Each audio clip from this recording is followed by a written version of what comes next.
Mr. Speaker, a few days ago the Prime Minister announced an agreement on repeal of the Foreshore and Seabed Act. The National and Maori parties have worked very hard on this matter since 2008 to try and heal the wounds inflicted on New Zealand by that odious legislation. And I have to say that one of the real pleasures for me since 2008 has been working on that issue with Tariana Turia and the Maori Party.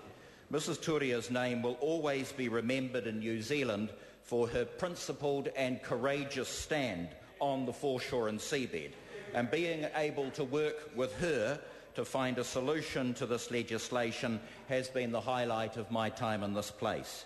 The Foreshore and Seabed Act is Helen Clark's legacy to New Zealand.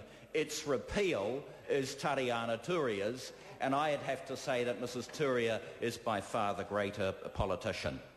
As my colleagues have pointed out, in speech after speech on the budget, this government has had to spend a huge amount of time and effort cleaning up the mess left by Ms Clark's administration. In my arts portfolio, I'm dealing with an arts infrastructure that was actually neglected during Helen Clark's term of office. Her negligence is simply a disgrace. The Historic Places Trust had to defer significant maintenance and critical repairs on some of our most important and precious heritage sites because of underfunding over the last decade. This year, Old St Paul's alone faced deferred maintenance costs of $1 million. I say that to Mr Robertson from Wellington Central.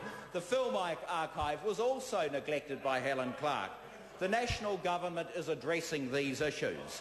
Budget 2010 allocated $3 million to the Historic Places Trust for urgent deferred maintenance. The Film Archive also received a grant of $2 million to help preserve our cultural heritage in film, and we know from headlines over the last few days just how important the work of the Film Archive is. So unlike Helen Clark, I'm not interested in using the arts to make myself look good. I'm happy for my results to speak for themselves. In fact, I've even heard it said, the lovies are saying I'm a more competent minister than Helen. Working on all these initiatives has been a most satisfying experience. Yet there are some in this place who are only interested in muckraking, and of course I refer to Mr Hodgson. This amateur sleuth, this putative star of CSI Dunedin North, is finally reaching the end of his long, winding paper trail to nowhere.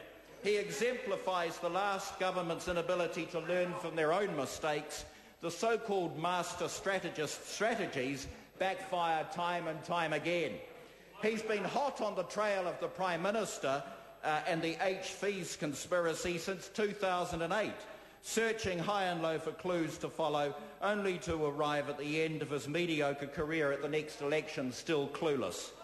At the 2008 election, he tried to make up some sort of investment scam involving the Prime Minister, so he and Helen Clark ordered Mike Williams off to Australia to dig dirt. Well, I can't remember many of the details because it didn't turn out very well. So much for the master strategy. I notice he's gone very quiet after his most recent flop. I've heard his latest efforts backfired so badly that Phil Goff's told him it's time to go so the Labour Party can give some union functionary like Carol Beaumont or Darian Fenton a safe seat in Dunedin.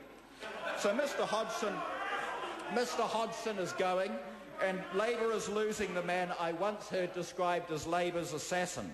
In opposition, he's applied himself to picking over the details of the government's arrangements with what he probably fancies is a surgical-like precision, but it only reminds the rest of us that he's a vet.